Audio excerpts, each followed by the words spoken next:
School segregation didn't end in 1954.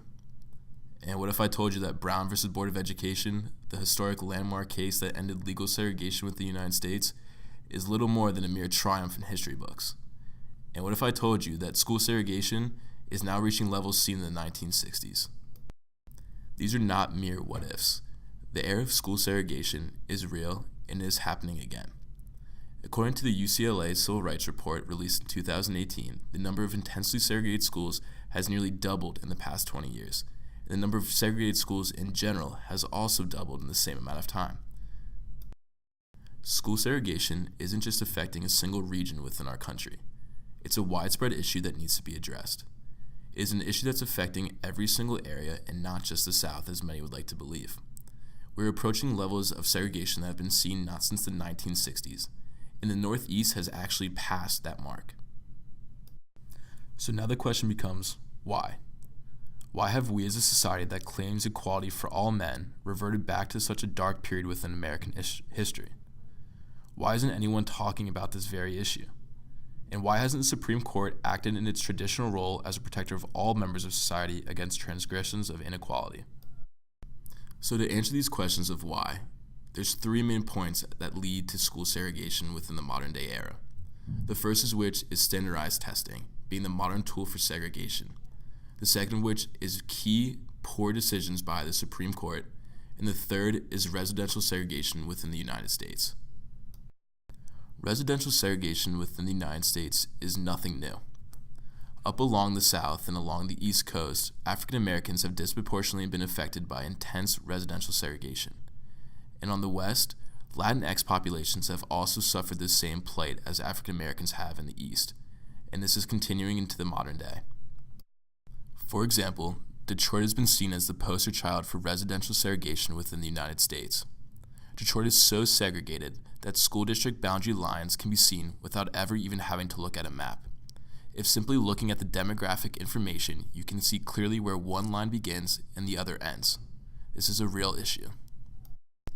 This issue is compounded when taking into consideration racial isolation. According to a recent report by CNN, whites on average are 2 times less likely to interact with an individual of another race in their day-to-day activities than people of color. Wealthy whites in particular are 3 times less likely to interact with someone of another race than wealthier people of color as well.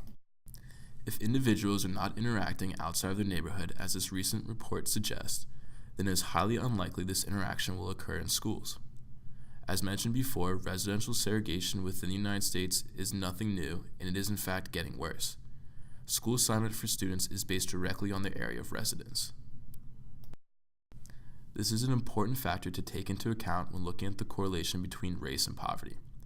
People of color in the United States have historically and currently are disproportionately affected by poverty. School funding predominantly comes from local taxes. Therefore, poor segregated neighborhoods often struggle to provide adequate resources for their local schools. Historically, the Supreme Court has stepped in to equalize measures of inequality. So the question becomes, where does the court stand now?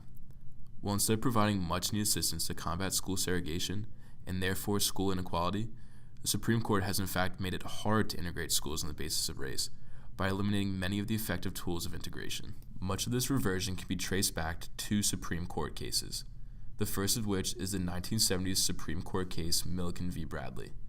Milliken v. Bradley was a direct challenge to the extreme segregation seen within the city of Detroit. The Supreme Court overturned a district court's ruling to assign students to districts outside the geographically assigned schools as a means of integration. This practice is known as district reassignment. District reassignment has been hailed as one of the only effective measures to overcome school segregation stemming from residential segregation. When looking at Detroit again in the 1970s, 89% of residents would have to change their place of residency to meet an acceptable threshold of integration. And not much has changed, as now the average black student in Detroit will attend a school with less than 2% of the students being white. The second case to mention is Parents Involved v. Seattle. This case came as a result of affirmative action policies used to integrate public charter and magnet schools within the city of Seattle. This practice was eventually challenged, and the Supreme Court ruled that race could not be used as a factor in admissions for the sole reason of maintaining integration standards. Now, the third factor fueling modern-day segregation may come as a surprise to many, and at the start may not seem completely obvious. However, an increased emphasis on high-stakes testing, such as the SAT and the ACT, have become modern-day segregation tools. This stems from every neighborhood and school being able to be broken down by a single and simple number. This number is a school and its district's test score numbers.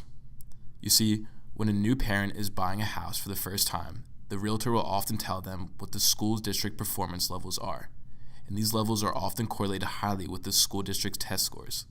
Therefore, schools can be racially codified based on the scores that they receive. This is because there's a high correlation between family income and student performance in terms of test scores. The higher a family's income is, traditionally, the higher the student's test scores will be. This becomes important when we look at communities affected by poverty. Communities affected by poverty traditionally have schools that have lower test scores than the surrounding districts around them. So the question many of you may be asking is, why does this matter to me? Well, this matters because throughout history, people have fought against these very inequalities. And people have fought hard and they've lost their lives. And if these inequalities can continue, people will fight again, and lives again will be lost. As a country that claims to be for the people, by the people, we the people must include all people. This cannot be the case if certain subsections of our society are pushed into the margins of our country. Now is the time that we the people begin to speak up for all of the people and end inequalities that should have ceased to exist 60 years ago. So the question now becomes, what can you do? How can you speak up for those who historically have not had a voice? Well, to begin, a conversation needs to be had. Without salience around an issue, politicians will never act. Therefore, write to your local representatives and tell them that you will not stand for 21st century school segregation.